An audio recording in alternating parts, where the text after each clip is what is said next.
Pour démarrer cette vidéo, je voudrais partager avec vous cette image que vous n'avez peut-être jamais vue. Car voilà à quoi ressemble, vu de près et même de très près, l'allumage d'un réacteur nucléaire. Car oui, ce cube que vous regardez, immergé dans un peu plus de 6 mètres d'eau et qui commence à s'illuminer de bleu, contient le cœur du réacteur, opéré par le Radiation Science and Engineering Center de l'Université de Pennsylvanie.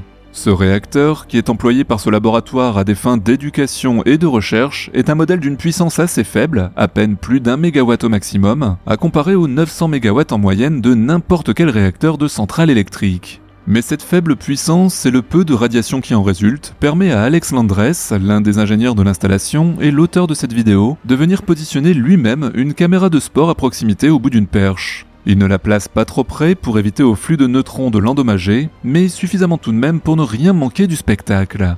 Pour vous donner une idée de l'échelle, ce cube fait un peu moins d'1 mètre de côté. Au-dessus de lui, vous pouvez au passage voir une série de tubes qui sont les barres de contrôle, faites d'un matériau capable d'absorber les neutrons, et qui, en les plongeant plus ou moins dans le cœur, permettent de piloter les puissances du réacteur. Ici, plus loin on les plonge, et plus elles étouffent la réaction en chaîne.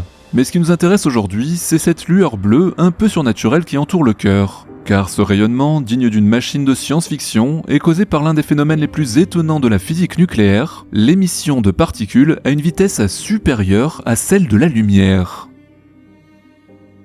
Salut les terriens! Ah, filer plus vite que la lumière, le tour de magie préféré des auteurs de science-fiction et le ticket indispensable d'un voyage à travers la galaxie, puisque, sans lui, je me permets de le rappeler encore une fois, le moindre trajet d'une étoile à l'autre risquerait bien de se compter en dizaines, voire centaines ou même en dizaines de milliers d'années.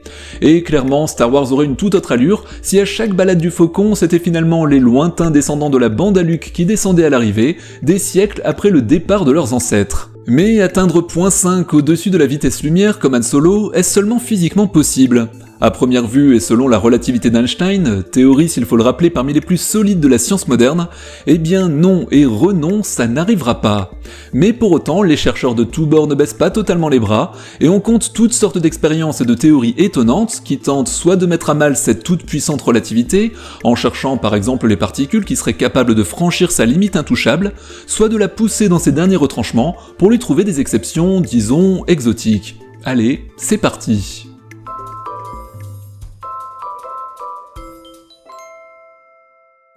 En septembre 2011, les chercheurs de l'expérience de physique des particules Opera publient, à leur propre étonnement et avec une très grande prudence, il faut le noter, un communiqué annonçant qu'ils ont observé des neutrinos produits par l'accélérateur de particules du CERN, le CERN à Genève, franchir leur détecteur de Gran Sasso en Italie, environ 730 km plus loin, avec une avance de 60,7 nanosecondes, soit 60,7 millionièmes de seconde, par rapport à leur moment d'arrivée supposé en voyageant à la vitesse de la lumière. L'analyse statistique qui accompagne l'étude semble conforter ce résultat, et en prenant en compte les possibles bruits de mesure, il reste uniquement une chance sur 40 000 pour qu'il s'agisse d'un faux positif. Le chiffre avancé a donc l'air à première vue assez solide. Cette annonce, ils ne la font pas totalement à la légère, bien sûr, ce n'est qu'après 6 mois à réaliser des détections à différents niveaux d'énergie qu'ils se sont enfin décidés à partager ce résultat aux répercussions possiblement immenses pour la physique moderne, puisqu'il semblerait bien que des particules aient pour la première fois été surprises en train de franchir l'interdit suprême d'Einstein en se déplaçant au-delà des critiques 299 792 km par seconde. Comme toujours, lorsqu'il y a scandale potentiel, la presse s'est empressée, comme son nom l'indique d'ailleurs, de diffuser le communiqué comme une découverte acquise. On vient donc de découvrir qu'Einstein s'est trompé, etc. Bon, c'était il y a plus de 10 ans, et à ce qu'il semble, la relativité tient toujours. Mais il aura tout de même fallu 6 mois supplémentaires aux chercheurs pour mettre le doigt sur le hic, une connectique défectueuse entre les ordinateurs chargés d'effectuer les mesures et le système GPS utilisé pour calibrer le temps de parcours, qui rallongeait justement le temps de transfert de son information de 60 nanosecondes. Sans rentrer dans le détail, la correction de cette erreur et de quelques autres défauts mineurs relevés par ailleurs a soudain fait passer l'avance mesurée des neutrinos de 60 à seulement 6,5 nanosecondes. Un écart qui rentre par contre largement dans la marge d'erreur de l'appareil de mesure et colle tout à fait avec le résultat attendu d'un voyage des particules à la vitesse de la lumière. Il y a donc eu beaucoup de tapage médiatique pour bien peu, et s'il y avait une leçon à tirer de cet épisode, ce serait sans doute justement le fossé immense entre d'un côté la prudence des chercheurs qui ont continué à travailler des mois pour mettre en défaut par tous les moyens possibles leurs propres résultats, un résultat si énorme qui, s'il avait été exact, leur aurait pourtant probablement valu un prix Nobel et une entrée dans l'histoire, et de l'autre son traitement médiatique avec annonce fracassante à la publication du premier papier, mais étonnamment un silence total 6 mois plus tard à la résolution du problème, comme si la réalité était finalement bien ennuyeuse au regard du fantasme. Une bonne occasion de se rappeler que le rythme effréné de la presse et l'apparente assurance de ses intervenants sont généralement à l'exact opposé de ceux de la recherche scientifique. Une occasion ratée donc pour ce qui est de remettre en question la sacro-sainte vitesse de la lumière. Mais laissez-moi à présent vous parler d'une autre particule, bien plus étrange encore que les neutrinos. Une particule qui elle aurait pour nature même d'aller au-delà de la vitesse de la lumière. Cette particule, c'est celle que l'on nomme tachyon. Et je vous avertis tout de suite, c'est une bizarrerie de la physique moderne parmi les plus déroutantes. Déjà, on en parle encore une fois avec la plus grande prudence, car son existence est pour l'heure totalement hypothétique. Il s'agit plutôt pour le moment d'un artefact mathématique au sein de la physique quantique, dont on ne sait pas encore s'il a une chance de s'exprimer dans la réalité, et qui, de plus, est particulièrement difficile à cerner. Mais bon, l'histoire nous a montré que les artefacts mathématiques difficiles à cerner, qui émergent parfois de nos théories physiques, finissent parfois par s'avérer tout à fait réels. Les trous noirs, que l'on parvient aujourd'hui à détecter et même imager, et qui font désormais partie du bestiaire stellaire, admis par tous, n'étaient au départ qu'une anomalie de la relativité générale, anomalie à laquelle le vieil Albert avait lui-même bien du mal à croire. Restons donc prudents sur les bizarreries qui émergent de nos équations, et celle-ci de bizarrerie est particulièrement corsée. Allez, plongeons là-dedans. Vous le savez, puisqu'on en a parlé la semaine dernière, et vous n'avez bien sûr pas raté le dernier épisode du lundi, Bon, si ce n'est pas le cas, je fais comme si de rien n'était, et je vous laisse aller vous rattraper, je vous mets le lien juste au-dessus. Donc, vous le savez, la vitesse de la lumière est, selon les équations de la relativité restreinte, le plafond absolu qu'aucune particule dotée d'une masse supérieure à 0 n'est capable d'atteindre, et encore moins dépasser, car cela signifierait que son énergie devient infinie. Seules les particules sans masse ont donc le privilège de se balader dans le vide à cette vitesse folle, dont en particulier les photons qui propagent la lumière. Mais les tachyons se fichent bien de cette limite, car leur masse à eux serait par définition ni positive, ni nulle, ni négative d'ailleurs si c'est ce que vous attendiez, mais bien imaginaire. Ah, vous ne vous y attendiez peut-être pas à celle-là. Mais bon, une fois qu'on a dit ça, super, mais qu'est-ce que ça veut dire une chose pareille? Est-ce que c'est comme ça qu'on pèse les gens au pays de Peter Pan? Alors pour comprendre cette étrangeté, pourtant proposée dès 1967 par le très sérieux Gerald Feinberg, physicien de l'université de Columbia et auteur de science-fiction à ses heures perdues, il va falloir faire un petit détour du côté des nombres imaginaires. Et promis, on va faire vite, je sais que les détails mathématiques ne sont pas les plus excitants pour pas mal de monde, moi y compris. Vous savez tous ce que veut dire mettre un nombre au carré, il s'agit de le multiplier par lui-même. Et dans tous les cas, avec des nombres dits réels, ceux que vous utilisez tous les jours, le résultat est toujours positif, car même si le nombre que l'on met au carré est négatif à la base, négatif fois négatif, ça redevient positif. Eh bien en fait, un nombre imaginaire, c'est par définition un nombre dont le carré est négatif, et vous me direz d'entrée de jeu que super, ça n'existe pas du coup, et que c'est donc un bon problème de régler. Mais ça serait sous-estimer la perversion des mathématiciens. Car en mathématiques, il suffit de décider en hypothèse qu'une chose existe pour faire tous les calculs que l'on veut avec.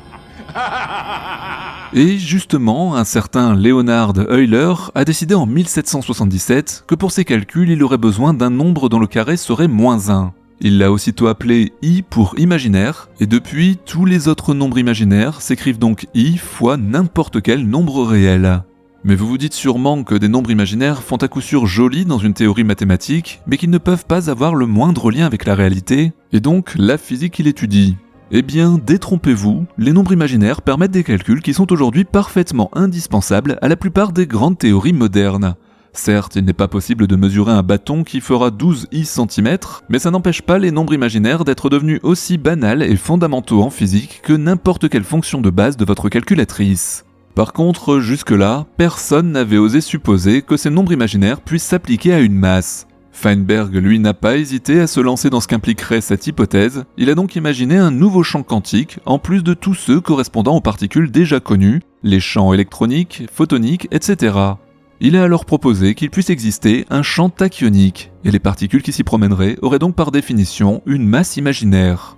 C'est peu dire que si cette particule devait exister, ce serait la réalisation d'un véritable fantasme de la science-fiction à tout point de vue, et ce n'est d'ailleurs peut-être pas pour rien que leur inventeur était aussi auteur en plus de son travail de physicien. Car vous vous souvenez peut-être de cette équation de l'énergie d'une particule selon la relativité restreinte, elle dérive en fait de celle-ci où tout était au carré. Et très rapidement, pour ceux qui ont l'habitude de manipuler les équations, vous aurez noté que la masse étant imaginaire, le numérateur de la fraction est négatif. Donc pour que l'énergie au carré dans le terme de gauche, qui est une grandeur forcément positive, reste justement positive, il faut que le dénominateur soit lui négatif, donc que la grandeur v, la vitesse de la particule, soit plus grande que c, la vitesse de la lumière. Par conséquent, un tachyon serait non seulement capable d'aller au-delà de la vitesse de la lumière, mais il n'aurait en fait pas le choix, il serait parfaitement forcé d'aller en permanence plus vite. Mais ce n'est pas tout, car déjà cette équation nous montre, l'air de rien, que l'énergie du tachyon, contrairement à toutes les autres particules connues, serait d'autant plus grande que sa vitesse est faible, comme si l'énergie de votre voiture diminuait en accélérant. Mais surtout, en dépassant la vitesse de la lumière, cette particule briserait les lois de la causalité, car dans un univers de relativité où la vitesse maximale à laquelle voyage l'information est celle de la lumière, aucune cause ne peut provoquer de conséquences plus rapidement que cette vitesse limite. Mais les tachyons, en la dépassant, parviendraient en quelque sorte sur les lieux de la conséquence avant la cause, ce qui, d'un point de vue relativiste, revient à affirmer que les tachyons se promènent à rebrousse-poil dans le temps. Bon, il est temps de prendre un peu de recul. Les tachyons sont et resteront probablement à jamais une hypothèse un peu loufoque, un simple objet théorique de curiosité intellectuelle. Ce qui n'empêche tout de même pas au passage les charlatans en tout genre de vendre des séances de cure dans les chambres à tachyons, équipées de cristaux tachyonisés et de pyramides destinées à canaliser les tachyons. Je vous jure que je n'invente rien, il faut croire que c'est une fatalité. Dès que la physique produit un mot que personne ne comprend, on trouve toujours un arnaqueur qui prétend vous guérir avec. Mais revenons à notre sujet, et plus précisément à notre petite introduction de tout à l'heure, car oui, je vous ai bien parlé de particules dépassant la vitesse de la lumière, et qui elles par contre n'ont rien d'imaginaire. Alors qu'en est-il vraiment ? Cette lueur bleue qui se dégage d'un réacteur nucléaire en fonctionnement et qui lui donne cette apparence un peu surréaliste, on la doit effectivement à des électrons qui se déplacent temporairement à une vitesse supérieure à celle de la lumière. Mais attention, dans ce cas précis, ce n'est pas la relativité qui est en défaut, c'est la lumière qui se traîne. Je m'explique. Quand on parle de la vitesse de la lumière comme limite absolue, on parle de la vitesse de la lumière maximale possible, c'est-à-dire celle qu'elle possède lorsqu'elle se déplace dans le vide. Mais notre réacteur, vous l'aurez noté, ne se trouve pas dans le vide. Pour le sécuriser et absorber un maximum des radiations qu'il émet, il est immergé dans une piscine d'eau douce d'une dizaine de mètres de profondeur. Et la vitesse de la lumière dans l'eau qui l'entoure n'est plus du tout celle qu'elle a dans le vide, elle est bien plus lente, réduite à 75% de C seulement. Alors ok, ça reste encore énorme et ça n'est pas du tout perceptible pour nous, mais ça suffit à faire apparaître des phénomènes étranges comme celui-ci. Voilà donc ce qu'il se passe dans ce bassin. Lorsqu'il est allumé, le réacteur commence à émettre de puissants rayonnements gamma. Ces rayonnements gamma, en se répandant dans l'eau, croisent des atomes dont ils expulsent à grande vitesse des électrons. Ces électrons filent alors à une vitesse certes inférieure à c, la vitesse de la lumière dans le vide, ils ne violent pas les lois de la relativité, mais par contre ils dépassent les 75% de c, la vitesse de la lumière dans l'eau. Or, les électrons sont des particules chargées, et en filant à travers les molécules polarisées de l'eau, ils provoquent à leur tour sur leur passage l'émission d'ondes électromagnétiques plus lentes qu'eux-mêmes. Le résultat, c'est l'équivalent lumineux de l'onde de choc qui se forme à l'avant d'un avion supersonique, avec l'électron dans le rôle du bolide et les photons à la place du son. Visuellement, on obtient ce joli halo bleuté, qui ne vient donc pas du réacteur lui-même, mais de l'eau qui l'entoure, embrasée par ce qu'on appelle l'effet Cherenkov. Cet effet, on ne le retrouve d'ailleurs pas seulement dans les centrales nucléaires, c'est lui qui, par exemple, est à l'origine des fameux flashs lumineux qui gênent parfois les astronautes pour trouver le sommeil. Hors de l'atmosphère terrestre, ils sont soumis à bien plus de radiation que nous, et lorsqu'une particule chargée passe suffisamment vite à travers le liquide de leur globe oculaire, elle peut générer de la même façon une brève lueur sur son passage, dont il n'est bien sûr pas possible de se débarrasser puisqu'elle est créée à l'intérieur même de l'œil. Mais on lui trouve aussi des applications scientifiques, comme au sein du réseau de télescopes Veritas, acronyme anglais de Système d'imagerie de radiation très énergétique par réseau de télescopes.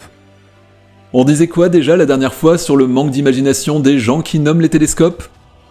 Son objectif, détecter les émissions de rayonnement gamma extrêmement énergétiques émis par les noyaux actifs de galaxies, les pulsars et autres trous noirs. car ces rayonnements, en traversant l'atmosphère terrestre, vont se retrouver dans une situation similaire à ceux produits par un réacteur nucléaire, à cela près que c'est cette fois l'air de la haute atmosphère qui remplace l'eau et qui provoque sur leur passage des flashs lumineux. Ce sont ces flashs que détectent les 4 télescopes du réseau Veritas, qui au passage n'a rien à voir avec la société de certification du même nom.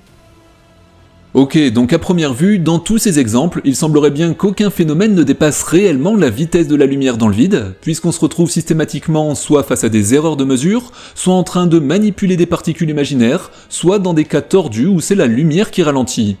Eh bien, en fait, il reste un dernier phénomène du genre à vous faire fondre le cerveau, que je me dois d'au moins évoquer ici, et qui cette fois fait vraiment voler en éclats nos certitudes en la matière. Vous avez peut-être déjà entendu parler du paradoxe EPR. Si ce n'est pas le cas, ne vous en faites pas, on est là pour ça. En physique quantique, les particules que l'on étudie ne se comportent pas comme on en a l'habitude à notre échelle. Et le plus déstabilisant, c'est sans doute leur capacité à être deux choses opposées à la fois, en même temps. Par exemple, pour les photons, l'une de leurs propriétés, c'est la polarisation, qui peut être de n'importe quelle direction, verticale ou horizontale par exemple. Eh bien, dans le cas général, un photon, tant que personne n'est allé vérifier ce qu'il en était, est polarisé dans toutes les directions à la fois. Il faut réaliser une mesure pour stabiliser la situation et la forcer à faire son choix, voilà pour la première étrangeté. La seconde, qu'il faudra aussi accepter mais qui est parfaitement réelle, c'est la possibilité de générer deux particules intriquées.